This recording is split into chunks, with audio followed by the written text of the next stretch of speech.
విఠల్ గారు నమస్తే. నమస్తే.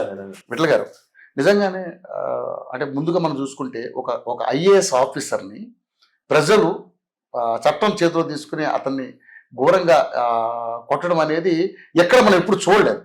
ఒక ఉద్యమ నాయకుడిగా, ఒక సీనియర్ జర్నలిస్ట్గా, తెలంగాణ ఉద్యమంలో కీలక పాత్ర పోషించినటువంటి ఒక వ్యక్తిగా మీరు దీన్ని ఏ విధంగా చూస్తారు? ఎందుకంటే దీని వెనకాల రెండు కోణాలు, అధికార పార్టీ ఉంది, విపక్షమైనటువంటి బీఆర్ఎస్ పార్టీ కూడా ఇందులో ఇన్వాల్వ్ అయి ఉందని చెప్పేసి మాట్లాడుతూ ఉన్నారు చాలా మంది. మీ అభిప్రాయం ఏంటి సార్? ముందుగా ఏఐటీవీ ప్రేక్షకులందరికీ కూడా ధన్యవాదాలు. ప్రధానంగా మనం జరిగిన సంఘటన ఎప్పుడు కూడా మీడియా ఏం చేస్తుందంటే మనకి విజువల్స్ ద్వారానో లేదా వార్తల ద్వారానో వచ్చిన అంశాలనే చూస్తాం. కానీ దాని వెనకాల అసలు నేపథ్యం గమనిస్తే అసలు సమస్య ఏంటి, సమస్యకి మూల కారణం ఏంటి, దానికి పరిష్కారం ఏంటి అనేది చూస్తే కొంచెం డెప్త్ గా అనాలిసిస్ చేద్దాం. ఒక కలెక్టర్ అంటే జిల్లా మెజిస్ట్రేట్. జిల్లా మెజిస్ట్రేట్ మీద ప్రజలు రాళ్లతో తిరగబడి దాడి చేసే పరిస్థితి వచ్చిందంటే అది ప్రజాస్వామ్యంలో చాలా ప్రమాదకరమైన సంఘటన. ఎందుకంటే ప్రజల చేత, ప్రజల కొరకు, ప్రజలే పరిపాలించిన ప్రజాస్వామ్యంలో ప్రజాప్రతినిధులు ఒకవైపు, అధికారులు, ప్రజాప్రతినిధులైనా అధికారులైనా ఎవరి సంక్షేమం కోసం, అభివృద్ధి కోసం పనిచేస్తారు, ప్రజల సంక్షేమం కోసం, అభివృద్ధి కోసం పనిచేస్తారు. అలాంటిది ప్రతీక్ జైన్, ఆయన కలెక్టర్ గా నాకు కూడా చాలా మందితో మాట్లాడితే చాలా మంచివాడట, మానవతావాది ప్లస్ చాలా ఓపిక ఉన్న వ్యక్తి, దురుసు ప్రవర్తన లేదు, మంచి వ్యక్తి, డౌన్ టు ఎర్త్ ఉన్న వ్యక్తి ఉంది. అదే విధంగా నిన్న జరిగిన లగచెర్లలో జరిగిన దాడిలో కడా వెంకటరెడ్డి నాకు యూనివర్సిటీలో పరిచయం, బ్యాచ్మేట్ లాగా. నేను జర్నలిజం లో ఉండేవాడిని, ఆయన పీజీలో ఉండేవాడు. ఆయన కూడా చాలా సౌమ్యుడు, మంచి ఆఫీసర్ అనే పేరు ఉంది.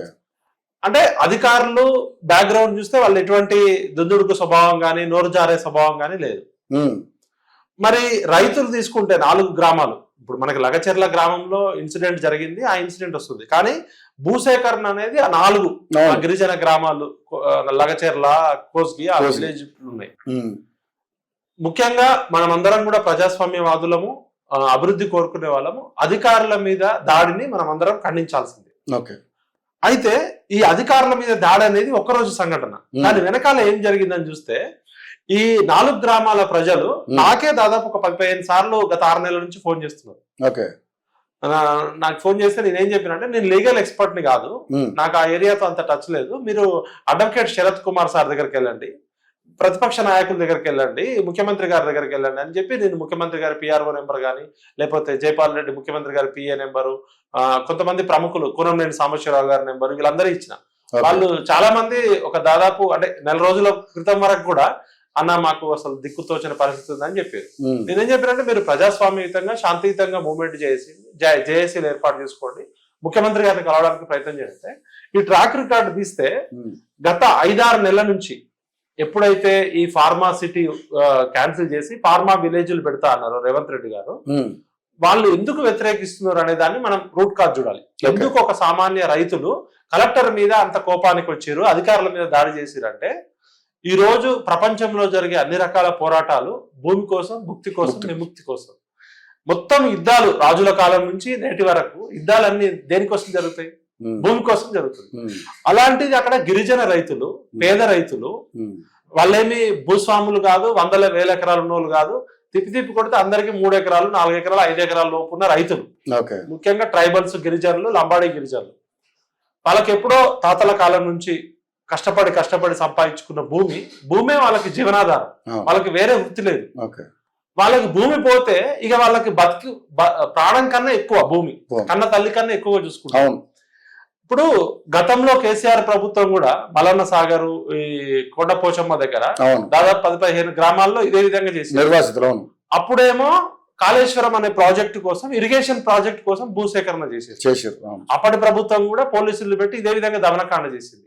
అయితే అప్పటికి ఇప్పటికి తేడా ఏంటంటే, అదేమో ఒక ఇరిగేషన్ ప్రాజెక్టు, గవర్నమెంట్ ప్రాజెక్టు కోసం చేసిరు, అది కూడా తప్పే. అది ఇక్కడ ఏం చేస్తుందంటే, ఒక ప్రైవేటు ఫార్మా కంపెనీ కోసం కలెక్టర్ అనేట ఆయన ప్రైవేటు ఫార్మా కంపెనీకి భూసేకరణ చేయడానికి ఉన్నాడా? లేదంటే అక్కడ ఉన్న కడా ఆఫీసరు ఒక స్కూల్ పెట్టచ్చు, ఒక కాలేజీ పెట్టచ్చు, లేకపోతే ఒక హాస్పిటల్ పెట్టచ్చు, లేకపోతే ఒక ఇండస్ట్రీ ద్వారా ఎంప్లాయ్మెంట్ తీసుకురావడానికి సహకరించవచ్చు. కానీ ముఖ్యంగా ఇక్కడ చాలా మందికి తెలియని విషయం, ఈవెన్ ప్రభుత్వాలకు కూడా తెలియని విషయం ఏంటంటే, ఇంటర్నేషనల్ ఎక్స్పర్ట్స్ చెప్పేది ఏంటంటే, ఫార్మా అనే కంపెనీలు ఇప్పుడు ఇలా తెలంగాణ అంటే ఫార్మా హబ్ అంటారు, అవునా కాదు? అంతే.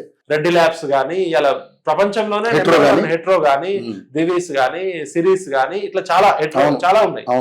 మరి ప్రపంచంలోనే తెలంగాణ ఫార్మాకి హబ్ అయింది, హైదరాబాద్ ఫార్మా క్యాపిటల్ అయింది. ఒకవైపు ఫార్మా క్యాపిటల్, ఒకవైపు హెల్త్ క్యాపిటల్. మనం చాలా గర్వంగా చెప్పుకోవచ్చు.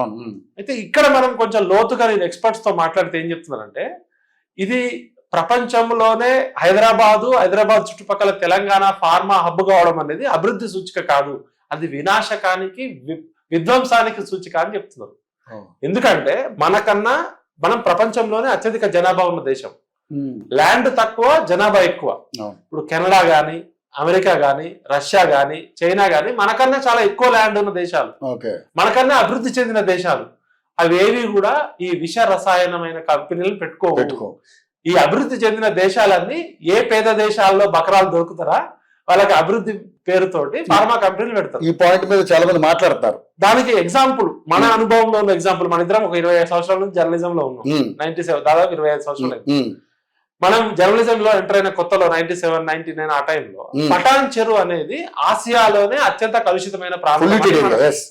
జీడిమెట్ల, పటాన్ చెరువు ఇవన్నీ కూడా మనం రిపోర్టింగ్ చేసిన సందర్భాల్లో నా స్వయం అనుభవంతో చెప్తా. పటాన్ చెరువు ప్రాంతంలో, జీడిమెట్ల ప్రాంతంలో నేను తేజ టీవీలో పనిచేసేటప్పుడు కొన్ని స్టోరీస్ చేస్తే, ఇవాళ ప్రపంచంలో కలుషితం కానిది ఏంటి అంటే ఏమంటారు, ఫస్ట్ అంటే మనిషికి అత్యంత అవసరమైనది, మనిషి పుట్టినాక దేవుడు ఇచ్చే కలుషితం కాని ఆహారం ఏంటి?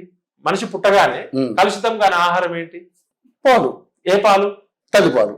తల్లిపాలు అనేది అత్యంత శ్రేష్టమైనవి, కలుషితం కానివి.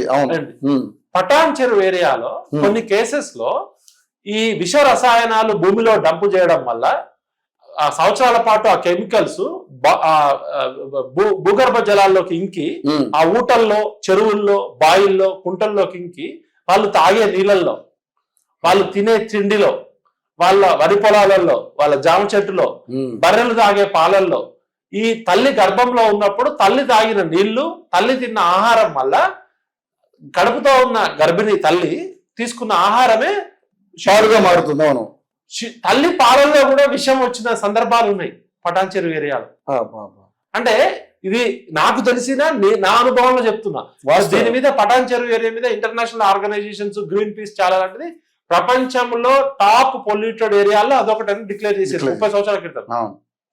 30 సంవత్సరాల క్రితం మూతపడ్డ వోల్టాస్ అనే రసాయనాల కంపెనీ వాళ్ళు డంప్ చేసి, వాళ్ళు treatment plants, sewerage treatment plants కానీ, ఆ విష రసాయనాలని క్లీన్ చేయడానికి కానీ, లేకపోతే pollution control board international standards ప్రకారం చేయాలంటే చాలా కాస్ట్ అవుతుంది. వీళ్ళు ఏం చేస్తారంటే భూమిలో డంప్ చేసేస్తారు, లేకపోతే నదుల్లో, కుంటలో చేస్తారు. భూమిలో డంప్ చేయడం వల్ల ఆ నకవాగు అక్కడ ఏదో ఉంటుండే, ఆ నకవాగు నుంచి ఆ వాటర్ మంజీరాలో కలిసి మంజీరా బెల్ట్ లో పండే వరి అన్నం కూడా విషమైంది. అక్కడ అన్నం వండుకుంటే రైతులు చూపించారు నాకు, ఆ గ్రామ ప్రజలు. అన్నం మొత్తం ఎసర పెట్టినాక మనకు చూడడానికి పచ్చగా పసరలాగా వచ్చేసేది. అంటే విషాన్ని వండుకుంటున్నారు. అంటే ఈ ఫార్మా కంపెనీ అనేది ప్రకృతిని మింగే కొండ చిలువ లాంటిది.